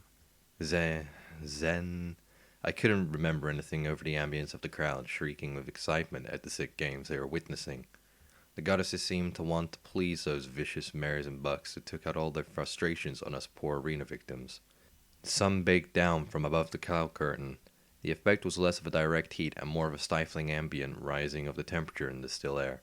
Uncomfortable and hellish to suit the carnage currently being wreaked in the pit. This was wrong. I saw the combatants fight. I screwed my eyes shut as I saw Daffodil send the zebra to the ground. I winced as she returned the favor. Even above the crowd I could hear the savage hoof strikes on one another. I couldn't do this. I wasn't built for this. Daffodil was brutal and resourceful. The zebra life and deadly. I saw mine kicked into the air and whinnied to myself as the savage detonation assaulted my senses. This wasn't fair. It certainly wasn't for Daffodil. Even as I watched, the zebra continually began to gain the upper hand. Speed beat power. Lethality trumped over savagery. With one hideous crunch, I heard its neck break. My mind raced. One more of ours down, and one more towards my own presence in there. I hadn't lived a good life. Just a slave, a dirty, downtrodden slave with no freedom and no dreams of his own. As I watched number 3 bravely walk forward to her own death, I finally and completely broke down the moment the gate slammed shut. Emotion welled up, fear mixed with bitterness that I had never even been given a chance. Life seemed fit to just screw me over at every opportunity. All shame was thrown away as I did what I did best. Cried. I cried more than I ever had. Even more than the day my mother was taken from me, because now everything was about to be taken from me. I didn't want that. I didn't want to go through the pain. I was afraid of what they would do to me. I had thought that 1,000 times today, but now it finally rammed home with the full intensity as the zebra launched at her newest prey. I was going to be beaten to death. The weight of that simple realization was impossible to grasp. I emotionally spilled over, pathetically reacting with no hint of dignity or poise. Numbers 4 and 6 stared at me as I pressed against the gate whimpering, quaking violently and trying not to look as I heard number 3 being brutalized and beaten to death, even worse than Daff was. Why is it that my life had to go this way? Why me? I didn't want to die. I didn't. A spark, like a bright flare, erupted from the pit, catching my half-closed eye of a beacon and blowing up dust from the pit's concrete through the gate into my face. A sound of magic being ignited came from the middle. Hyperventilating still, I shifted and fell backwards, covering my eyes with my hooves before slowly glancing through them, struggling to see directly into the light. An aura of unicorn power streamed from the center, enveloping the zebra entirely as every barrel that hung above the pressure plates clanged open in unison. Green chemical flew from them, barely even touching the ground before being caught up in a swirling net of immense telekinetic magic. My jaw hit the floor, eyes unblinking, as I witnessed the foul liquid spray beautifully in all directions, coating the cage and blocking all vision into it. I had seen unicorn magic plenty of times, but never like this. Only my position near the floor let me see under the green goo smeared across the gate. I hadn't even blinked as it landed either side of me. Luck, it seemed, allowed me to sit undisturbed before this miracle. Number 3. She, flying without wings. I saw the scene that would be seared into my memory until the day I died. Amongst the drifting dust of the telekinesis spell, her horn busting with overglow, number 3 ascended to the air above, taking with her the zebra that had so badly hurt her. A nimbus of magic surrounded them both as she flew directly upwards and away from all the blood, all the death and pain, away from the slavery and to her glorious escape. Such courage in the sight of Red-Eye himself. I could hear the bloodthirsty crowd bellowing in protest and shock. The griffins opened fire in vain, their bullets missing her at every turn like fate and destiny themselves guided that little mare to be unharmed. An angel blessed by the goddesses, a light bringer whose ray of hope seared through the darkness to ignite a fire in my heart. I felt myself fall back and sit dumbly, my mouth hanging open as I witnessed the spectacle before me, feeling the light across my face. I must have been silhouetted against the gate, a small figure in the presence of a legend before my very eyes. Defying gravity so boldly, she disappeared into the searing dust and out of my vision but for a steadily fading glow. To cast off the shackles of slavery and escape, the thought struck my mind as ridiculous, but here it was. The myths were true, a great unicorn of powerful magic escaping from her masters to live a free life. As I watched the wondrous and beautiful sight flow away in the dust cloud through the rapidly fading chemical goo barrier, I felt myself smile. I'd never felt joy like that before. It felt so good. I just wanted to keep smiling forever. I wanted to go with her. My mind struggled to grasp the concept, to identify it and take hold of the urge. Even as I heard the slavers rush into the Black Gate area to secure us and the bellowing of the griffins to trap the breakout before it left the fun farm, I had the first true inkling of something, a wish of my own. I dared to dream. I wanted to escape. "You, slave, on the ground, now!" The slavers burst in from behind us. 2 guards in the third who slapped that sticker on my flank, moving to keep us down. I barely heard them. I simply sat with my eyes trained on the roof of the cage within the arena. The goo had run its course, and the dust had begun to settle. All that remained above was a small opening. A previously padlocked swing door in the ceiling of the cage hung open, swaying in the aftermath of such magical fortitude. Something about that door struck a chord with me, just idly swinging. The last evidence of the defiance against Philadelphia's aim to keep us inside.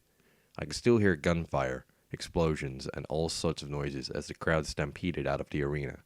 A slaver's hoof dragged me by the jerkin away from the gate was the first thing to awaken me from my riviere. "I said, on the damn ground, slave!" The slaver's voice betrayed a nervousness turned to anger. I didn't blame him. My own voice would probably be squeaky and incapable at the moment. I was still trembling after all.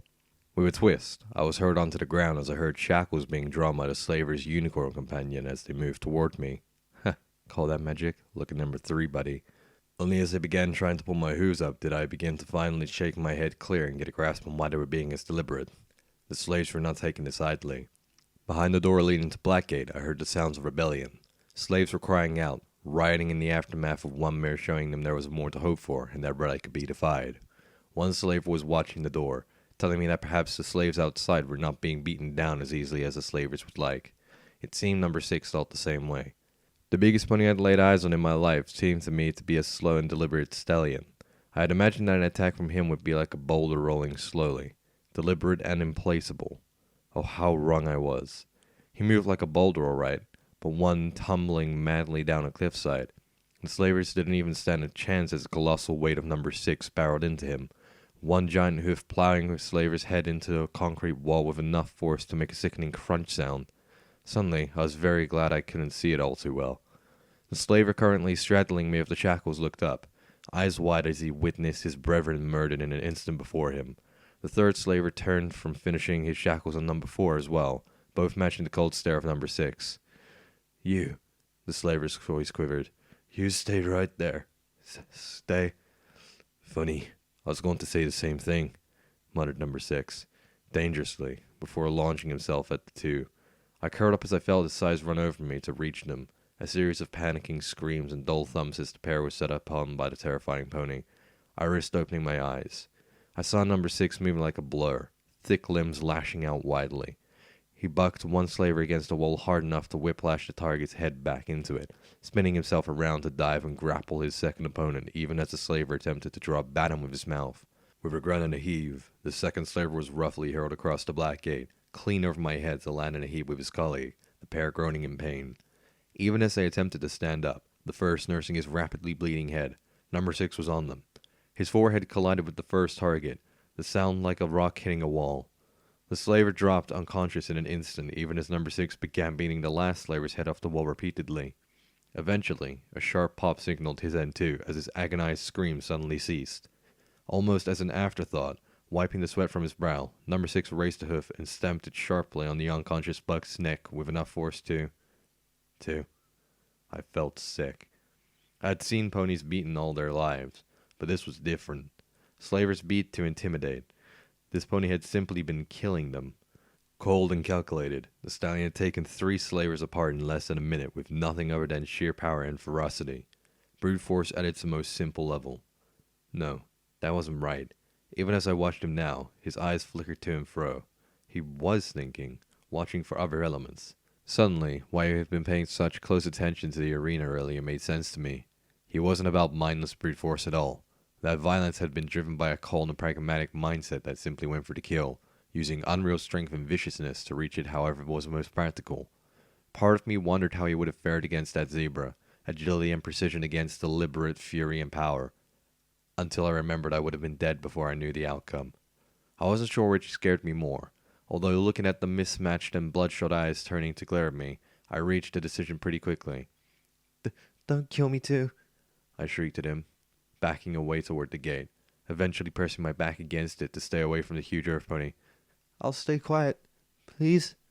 I barely even noticed as I had pressed my back against the gate that the green goo was burning the back of my neck. Fear in number 6 overrode any such feeling. He simply trotted over to me, staring down. By the goddesses, his face was streaked with the blood of the slavers he had killed, the lines dripping off his muzzle oddly following the contours of his dyed coat markings. His face lowered to look me in the eyes. I found I couldn't even blink as I met his glare. That one bloodshot eye seemed to twitch a little on habit before he drew himself back a little, grabbed my jerkin in his mouth and swung me to my hooves. Come on, Pipsqueak, he intoned, heading for the door. Tag along and you'll maybe get out of this alive too. Surprise rang in my mind. I guess I don't really have a choice.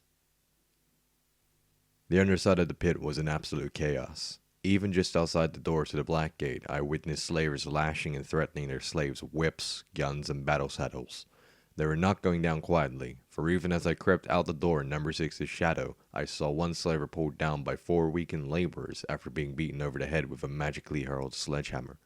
Gunshots rang out every few seconds. I really needed earplugs, sending scattered screams and waves of fleeing slaves down the hallways.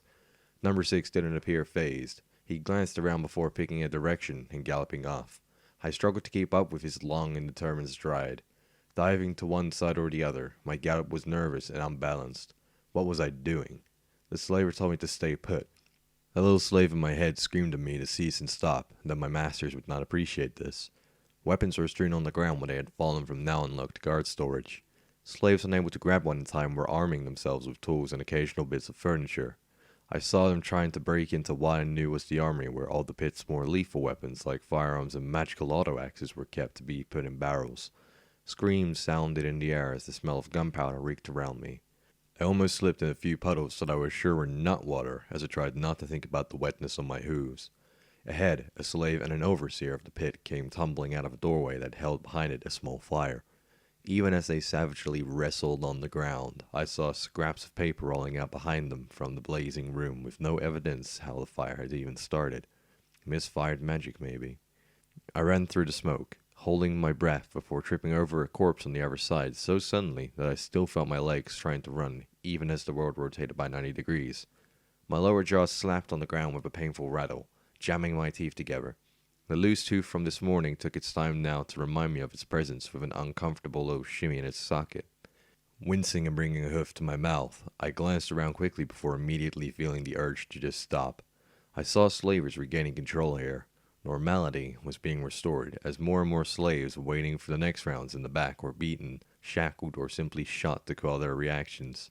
Before my eyes, I saw many of them murdered when they had already surrendered. Perhaps I should just lie down, let them shackle me. Don't take any chances. Flying without wings. No, the feeling in my heart was still too strong. The bonds were heavy on my conditioned mind, but I had now been shown the light to dare to defy. I turned and galloped after number 6 once again, seeing that he had plowed ahead without waiting at all. Several slavers had tried to get in his way. Their mangled forms lay in his wake. As I dodged around them, I tried not to think about the fact that some of them were still wailing in pain. He was up ahead, diving down a side corridor. For a second I wondered why, before I heard the clatter of griffin talons on the floor around the next bend. Silently thanking my ears for once in my life, I dove into the double doors of the corridor after number 6. To my great surprise, he was right behind them, slamming them shut the moment I was through. I fell against the wall, my sides aching and, well, everything else aching too. A radiation sick and multiple times beaten little pony like me doesn't run too well. Behind us, the griffins ran past, their talons making an all too obvious pattering noise. Given a chance to breathe, I looked up, and up some more, at number 6. Why are you helping me? My voice was weak, panting and hoarse. Why not? A deadpan reply. You're not one of them. You don't have the killer instinct in your eyes. I know a place where you'll be safe. Then you probably are in whatever pit they have you. Tag along if you want, kid. He narrowed his eyes, leering down closer. But I won't slow down, and if you fall behind, you're getting the lift. I have to. He stopped, his eyes glancing away down the hall, before returning to me. Somehow, I got the impression he was only covering for having said more than he wanted. All the same, I nodded. Perhaps what he had wanted was a little rebel outpost in the train tunnels of Philadelphia. A way to get in and find other ponies to escape with, all of us together. Only to go with him and defying my master, escaping to wherever this stallion wanted me to go. Thoughts clashed in my head as I watched the stallion creep forward, warily glancing around him with that same pragmatic look as before. I was a slave. What was I doing with all these thoughts in my head of escape? Freedom and dreams? Even my damn cutie mark was a set of manacles. I wasn't supposed to be away from this. But try as I might, that imagery of the little unicorn mare showing such defiance and escaping to the sky in front of me just would not go away. The freedom she had in the air like that, to be able to fly. Taking a deep breath, I turned, pulling my jerkin a little tighter around me before trotting after number 6. If I wanted out, do I really? Then I guess I would have to follow him, show him that I am willing, show myself that I can break these chains. Briefly, I wondered if a cutie mark could change. That would be nice. Perhaps a sketch would become my flank, or a bird flying free. We began moving again, passing staff offices of the ice rink and pausing only to check doorways. In truth, the back area wasn't particularly big. However, ruined walls and collapsed ceilings made much of it more like a dilapidated labyrinth. Truth be told, I was not feeling particularly safe. Even if I managed to get rid of the terror that my companion struck in me every time I saw him, well, at all. It was a fear of whiplash, my master appearing from nowhere to drag me back for punishment at this defiance. This is the way. I blinked on reflex at his voice and didn't reply. Somehow I had an imaginative sight of number 6 turning and breaking me in two for making any noise to disrupt his own escape. Whatever drove him, it was intense. I wonder what his name was, only now thinking to even bother checking his cutie mark. Whatever it meant, it wasn't cute. His massive body bore the mark of a battle-scarred and rusted shield splattered with blood on either side. It made sense, I thought. He certainly was battle-scarred himself. His dyed coat bearing those sharp tribal symbols were matched only by the lines of wounds he carried. My mind wandered on the shield's significance, before settling on the obvious. He was certainly as tough as one to survive all that. I saw some blood from light wounds in the chaotic hallway run down across the cutie mark itself, mixing with the blood permanently showing on the icon itself. Something about it was darkly fitting. I found myself wanting to draw that, his mark. With a sudden realization, I felt a pang of loss at my journal being left behind at the fun farm, probably being used as bedding by now by some other slave. Even with that unicorn saving my life, I doubted I would see that picture of my mother ever again now. Once again, I felt little tears forming in my eyes.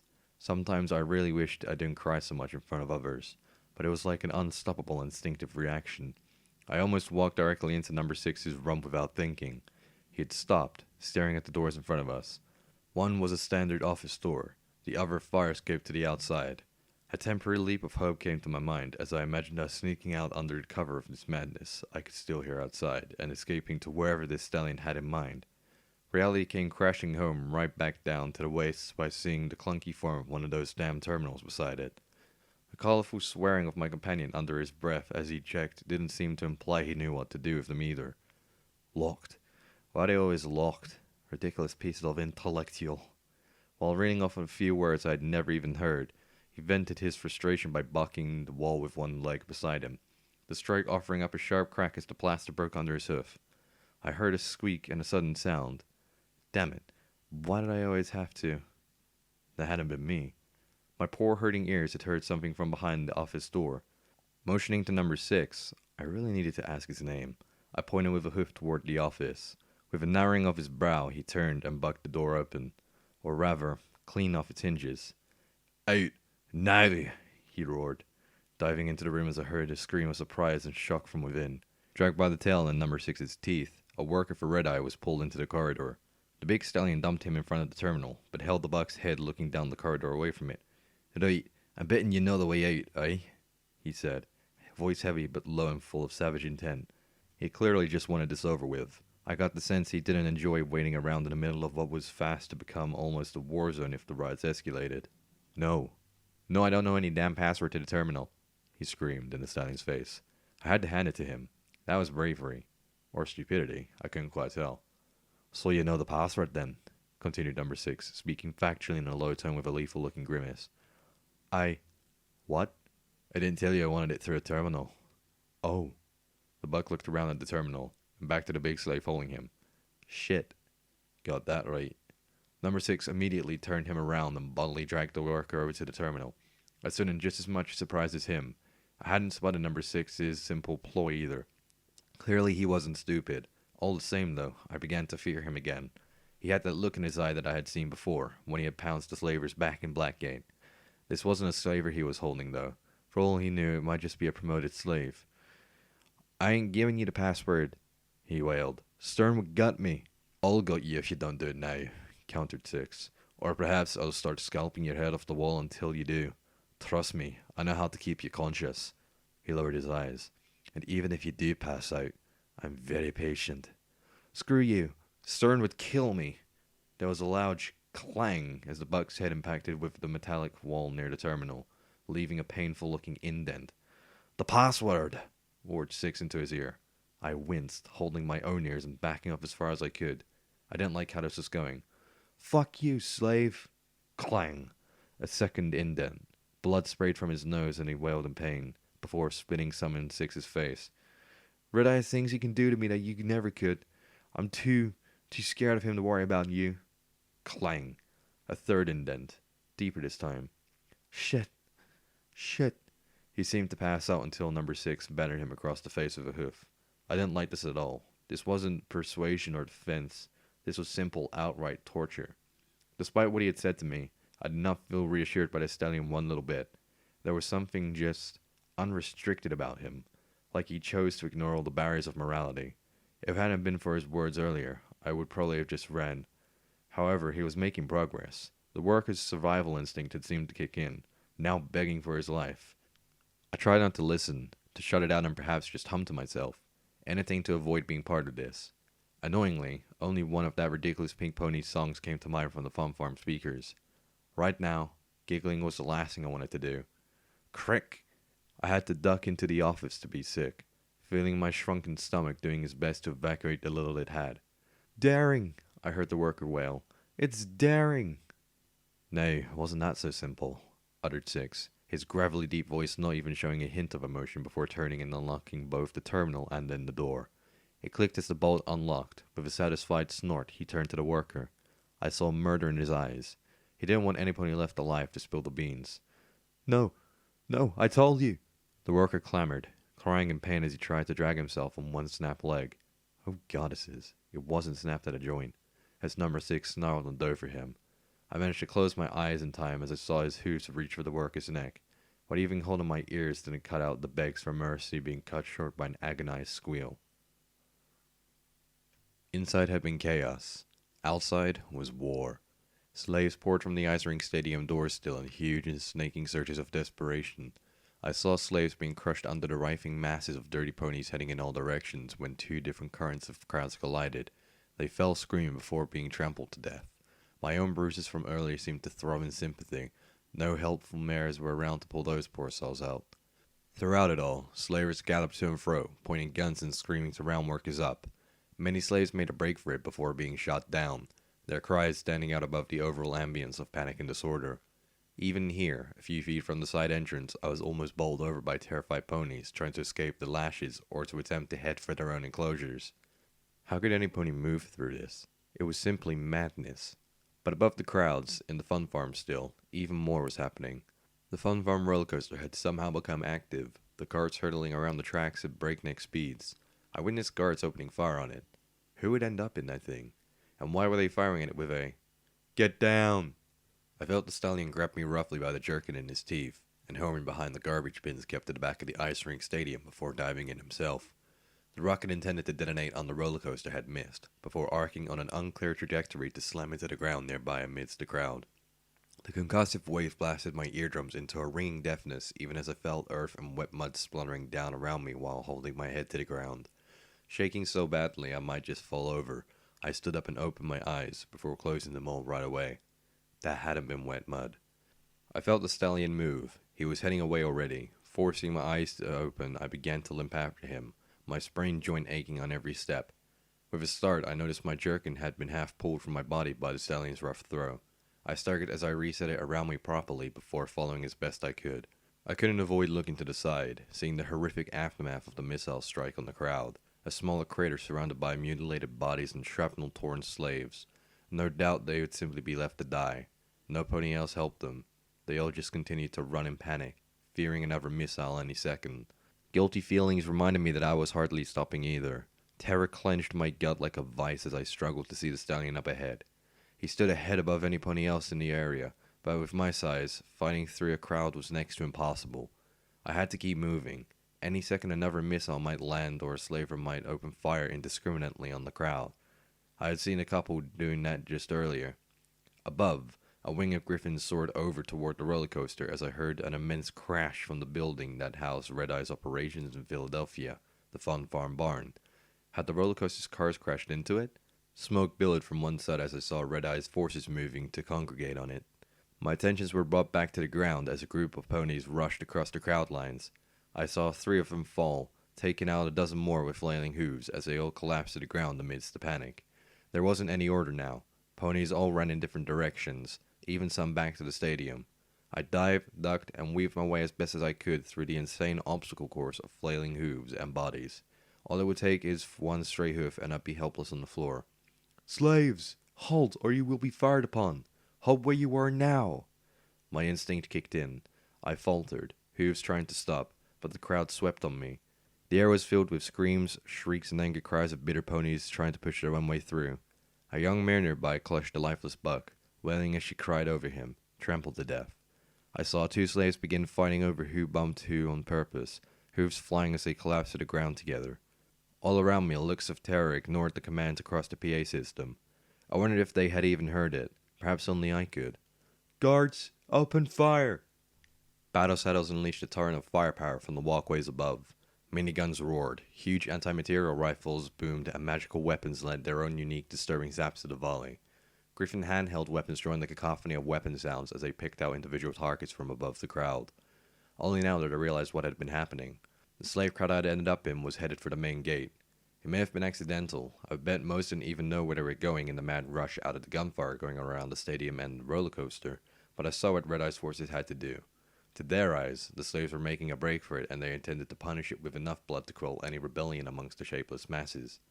Briefly, it occurred to me that the majority of these slaves were not the ones whom had actually rebelled beneath the ice rink.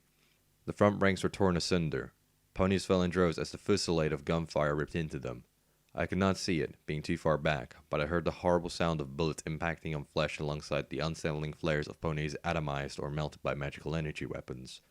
The crowd swung to a halt and tried to double back, meaning the rest all coming behind them in a collision that broke bones and bloodied muzzles that met another unexpectedly. The sound was shocking, bodies slamming into one another making far more crunching than they had any right to do. Trapped between gunfire, plowing collision, and a panic, I didn't know what to do. My instinct said, "Go to your enclosure." My heart said, "Keep going, escape," but I didn't know which to follow. Instead, I did the only other thing I knew how to react like. I cried. Fear, surging emotion, and adrenaline were surging through me. I'd never felt like this before. Emotion was not something I often knew outside of my crying, so now with so much of it all at once, I fell in the crowd as I was thrown to and fro by it, unable to choose or know what to do. I felt my eyes water on sheer reaction at my inability to comprehend what I was actually doing, even as I felt myself knocked to the side by a large mare trying to fight her way back through the masses of ponies. Squirt!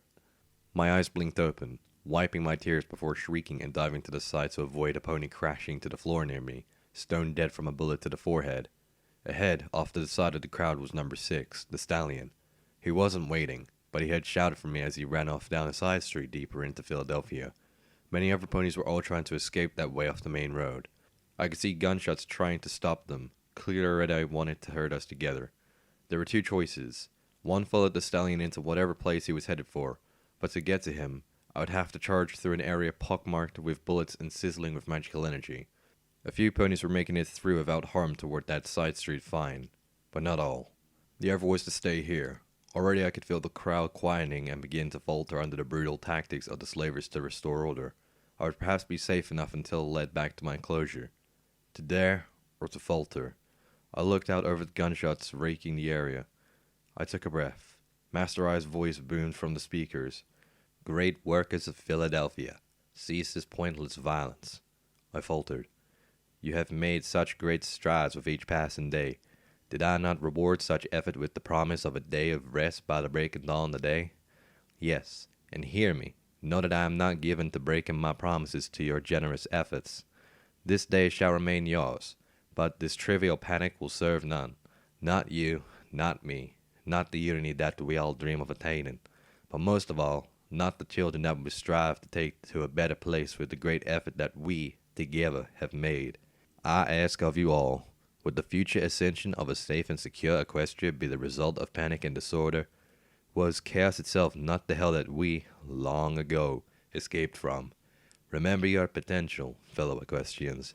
Remember your sacrifices, and remember the generosity that we all must show." I couldn't move. His voice, my master, the one who paid for me. "And it is thus that I must ask you to return, to go peacefully to your places of rest for now. My attendants will inform every pony of when we may return to the day of rest and joy that has been promised. We have all given so much together. I swear to you, it will not be long. Now go, return with order befitting a better Equestria, and let no more blood be shed this day." The decision was made. My master had asked. Even as I felt my heart screaming at me to remember what the pit had shown me, I obeyed. His words were backed up by reinforcements of slavers sending groups of slaves in directed funnels towards enclosures. I presumed that they would be sorted later on. For now, Master Red-Eye only wanted them safe and docile. Well, far be it from me to disagree. My mind screamed at me that this was wrong. I ignored it. I had to return to my enclosure. My shift would be starting soon. I saw number 6 disappear down the street. He survived. Well, good for him.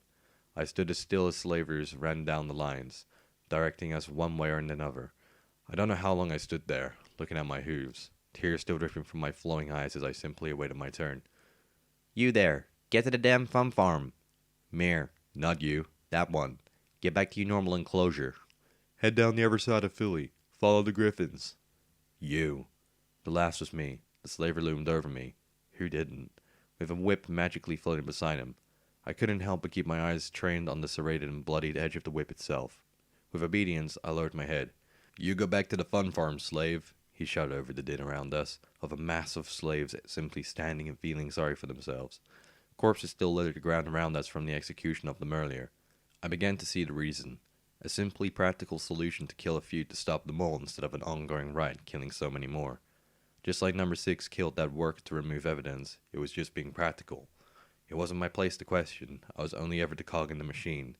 In my thoughts, I didn't realize how much of a rush the slave was in until I saw the whip rise. I said, "Back to the farm farm, you little dirty." The fun farm barn exploded. The building which I had seen the roller coaster crash into shook as its roof blew out with gradual cracking and shattering of structure. Something colossal rose from it, sending shards of wood and brick flying in all directions around the glowing sphere of magical power. It rose slowly, gradually gaining height with swirling smoke cascading around the sphere, driven by the magical energies being unleashed. Unlike in the pit, this didn't give me a feeling of hope and inspiration. It terrified me to the core. I didn't wait to see what it exactly was. Clearly something happening due to the mayor's escape. Whatever she had done, her presence had woken some seriously big powers in Philadelphia that were struggling to keep hold of her. Silently, inside, I imagined, hoped, that none of it would be enough. Shutting out the sounds, I darted to the side as the slaver was distracted, staring wide-eyed at the massive monstrosity on top of the fun farm. Dodging through freshly startled ponies, I made for the petting zoo. Perhaps I could just hide in the corner until us all blew over. The breeze rained down from above as the conflict went on above us all. Ponies began running again, slavers among them. Only this time the panic was in all directions as they sought not to flee Philadelphia or to get back to the areas, but simply to evade the scrap piling down from above. I saw a few ponies crushed under light wood, recovering in dazed confusion. A few took shrapnel hits to the side, crying out in pain. From the stadium to here, my mind was only beginning to catch up with the consistent onrush of activity all around me. I dived into an old decrepit stall by the side of the fun farm roads to take shelter. Once inside, I simply shut my eyes, held my ears, and waited. Whatever powers were being unleashed out there, it was far too big for me. Better to just wait it out, then go back to being who I was. Even as I heard a second and even greater detonation above me that sent off a minor earthquake across the fun farm, I simply hid and prayed that none of it would affect me, even as the dust cloud washed over the stall and blew the roof clean off. All the while, my mind fought with itself between the slave and the newly found hope.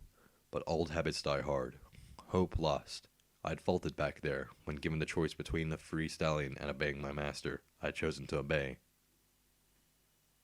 Silence. Finally, there was silence. I didn't know how long I had hid. Perhaps it had been a few minutes, maybe an hour. The stuffy sky and the red haze of Philadelphia do not offer much perspective on the time of day. When I finally crawled out, choking on dust and bones aching with exertion, it was quiet. The crowds had disappeared for the most part.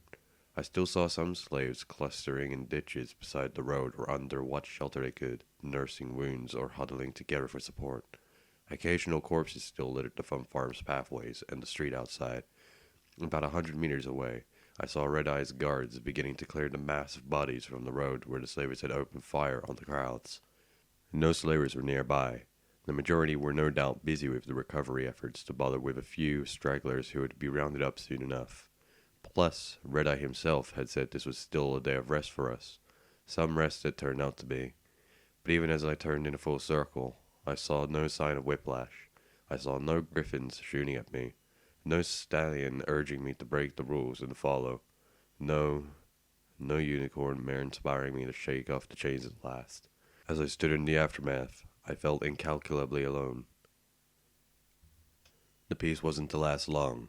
My day had one last horror to inflict, one final challenge to overcome. As I made my way back to the petting zoo, intent on searching for my journal, I saw them. Oh, look who it is. The little run didn't die after all. I did as I always did.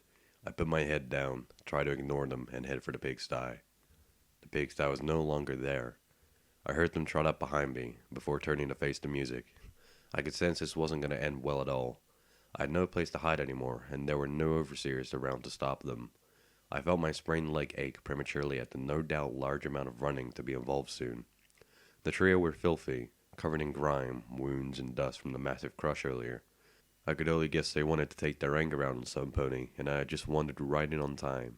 They were all earth ponies, not exactly burly, but giants in comparison to me. 2 bucks and a mare. I could swear they were related or something, for each of them had the same dirt brown coat with only their manes to tell them apart. Black, dirty yellow, and crude green for the mare. Each wore the ruined scraps of rags they called clothing. I was sure they were simply for the intimidation factor of ripped fabric about their bodies. Their cutie marks were, in turn, a plank of wood with a nail through it. What? 3 small rocks? He threw similar sizes at me. A lot. And the mare's was a lasso. She had once proven that talent by binding me in rope and hanging me from the fence until Whiplash found me after her apparent brothers in harm had used me as a piñata. Apparently that had been my fault, somehow. They were despicable ponies, but they had never been truly deadly. Just an aggravation, and at worst a torturous presence that brought pain and suffering to an already miserable life. That seemed to be changing. So, we was thinking, spat the mare. You was meant to die in the pit, right? And you didn't somehow, the black-maned buck added while circling around me slowly. They had lethal looks in their eyes. I began to feel the fear creep down my back. Their voices were different, rebellious and full of menace, not the winning posture from before. I backed away, trying to keep all 3 in my sight. I was out because of what happened, I muttered, my head low. I didn't want to look them in the face. And told to return here. I just want to go to sleep. I won't disturb you. While I had been speaking, the first buck rushed me from behind and barreled me over into the mud in front of where the pigsty used to be. I hit the ground hard, letting out a little whine as my injuries flared all the more from the fresh impact. Behind me the 3 gathered together, grinning wickedly. So we was thinking, she continued, apparently the de facto leader for today. If you died now, to entertain us, nobody would ever notice nor care, right? could just blame it on the riots earlier before that big sphere pony thing blew up atop the fun farm. Oh, goddesses. They weren't wanting to just beat me. They wanted blood. I swiveled on the ground, twisting to look at them as I felt that damn tooth had come loose again. Why couldn't I just be left in peace to slave away? The fear from before returned, only now this wasn't the arena of my nightmares. This was reality. 3 ponies wanted to kill me, and they were going to do so. This just wasn't fair. I had chosen to avoid dying to stay with Master Red-Eye, and now they wanted to kill me. This just wasn't fair, I screamed, my thoughts exploding into reality. The surprise on their faces made them cease in their steps. Any other pony, the stallion maybe, might have seen the opportunity to attack, to hit them first. But I wasn't like that. I ran. They didn't take too long to recover at all, for even as I slipped and staggered out of the mud to gallop toward the exit of the petting zoo, I heard the clatter of their hooves behind me. In my mind, something clicked. The instincts of a runt who grew up having to avoid the big brothers of the world wanting to find and hurt me. I recalled the last time the slaves at the rock farm had chased me through the field because my lack of work had earned them all a punishment. I couldn't outrun other ponies with their longer strides. Instead, I tried weaving, diving over bits of fence and ducking under stall doors to stay ahead of them as the chase broke out into the farm. Other slaves and the occasional busy slaver glanced at it, seeing 3 larger ponies chasing after a little runt scampering about with tears in his eyes ahead of them. My size let me dive into areas they couldn't. I saw an area between a funhouse, where you can keep smiling forever, and a merchandise stand ahead of me, a thin alleyway. If I could get through, perhaps I could escape. I could go find Stallion again, take up his offer and escape these ponies forever. Can't run forever, Runt. Gonna break you. The bug's voice rang out shockingly close behind. Turning my head, I saw him approach, running low and catching up horrifyingly fast. Whinnying in fear, I ran into the space of the alley, and got stuck. Even my malnourished body was just a little too thick. I got jammed in the first 6 inches, my head and front legs held in the air as the back half of my body scrambled fiercely on the ground to try and push myself through. I could see them galloping closer, hear their screams of triumph, and cried out as I felt myself not budge. Got you now, little run. All jammed up for us. I panicked. My hooves could barely reach the ground. I felt myself pushed an inch forward. I had a few seconds at most. I couldn't even look back to see them. The gap was so thin. Claustrophobic feelings rang in my head as I shook and felt myself jam all the more tightly in place. Got you. No. I felt hooves grabbing my rump, strength more than my own beginning to pull me back out the gap. Incoherent shouting came from me. I didn't even know what I was saying as I lashed out and feared the unknown assailant from behind. With a sharp crack, I felt my back right hoof connect with something, the impact shoving me forward into the gap far enough to pop past the thinner areas into the alleyway. Twisting at last, I saw the black-haired buck lying on the ground nursing a bleeding muzzle before looking up at me with wild fury in his eyes. His companions had split off, running around. I couldn't waste any time. Beyond the alleyway, there was a small fence. The few seconds it took me to find the bucks, Celeste sent my small height to the damn moon, gave them an opportunity to catch up, only just missing me as I dived out of the fun farm into... Actually, I didn't even know where I was going. As it turned out, it wasn't a particularly easy fall on the other side. It wasn't a particularly short one either. I screamed as I fell 10 feet to the sloped back areas of the fun farm, rolling and scraping down a rocky embankment into a muddy refuse pit filled with the piles of old scrap from the rides of the park. Crashing into the ground at a high speed, I felt my entire ribcage buckle from the impact as I lay still, struggling to breathe and feeling the burns on my body from the mudslide down the ditch wall. Annoyingly, that pink pony's mantra to look before you make that hop, skip, and jump from the auto-recorded Fun Farm Play Park speakers seemed like all too good advice right now. Oh, how I detested that happy-go-lucky voice reminding me of making mistakes. I staggered to my hooves, glancing around before falling again in the same spot. The ground here was without any grip, even to a nerf pony with perfectly fit muscles and good balance, of which I had neither. Perhaps if I had enough time. Gotcha, you little slippery bugger. The second buck's distinctive accent shouted to me as I turned to witness him sliding down the same embankment with greater care than my haphazard fall. Oh, come on, goddesses. Cut me a break. I didn't even have time to move before he charged directly into me, sending me sliding back across the mud into a pile of scrap. The unbalanced pile came roaring down around me, distracting the bullies as they slid their way across the mud, dodging random appliances and hunks of metal from roller coasters that had rolled off the main pile with a sound like an ironmonger's being demolished. I felt a slab of metal slap me across the back of the head, knocking me face down in front of them. Well, well, well. The mare was out of breath as she reached down and plucked a broken and sharp-looking pipe from the scrap with her mouth. Guess we get to have fun now. I just lifted my weary hooves in front of me. I could run or fight no more. The day's exertion and mental exhaustion was taking its toll. My body simply could not bring itself to move with any urgency. Please, please, don't. I'll be your slave too. Whatever you want. All we want is a chance to let off some steam, to do the things we got to do before we were brought in here, commented the black-haired buck, stamping his hoof with an intent on using just them. And after that little buck you gave me, I've half a mind to return the favor tenfold. The things they did outside, these ponies weren't bullies. They were gangers, stripped of their freedom to do as they wished. Their claws had been neutered, so to speak. Today's rise had reminded them of who they were, and now was their celebration. Time to die, run. It's been a good few months. I closed my eyes, not even crying anymore. Perhaps life just knew that my time was up after all. Whoosh. The raiders screamed, but not in anger, in fear. I dared to open my eyes before shutting them quickly again. The entire environment was green. Above us, roaring through the sky, was something flying with wings, glowing so brightly with its massive size that it was like a miniature radioactive sun in the air. I'd seen one of these things before, a balefire phoenix. Only this one was massive. It soared above us, the sight terrifying the gangers as it flew close to the ground, the heat emanating from it making me squeal in discomfort as I saw the raiders simply flee to escape the heat. Only the mud cake in me acted like a coolant to allow me to bear the conflagration that now soared toward a building top in Philly, surrounded by multiple pink pony-faced balloons. Something else was going on. At that moment, I began to get a sense of how small in the world I truly was. If powers like these were at work, then truly I was meant for nothing as I witnessed the passing of a greater story.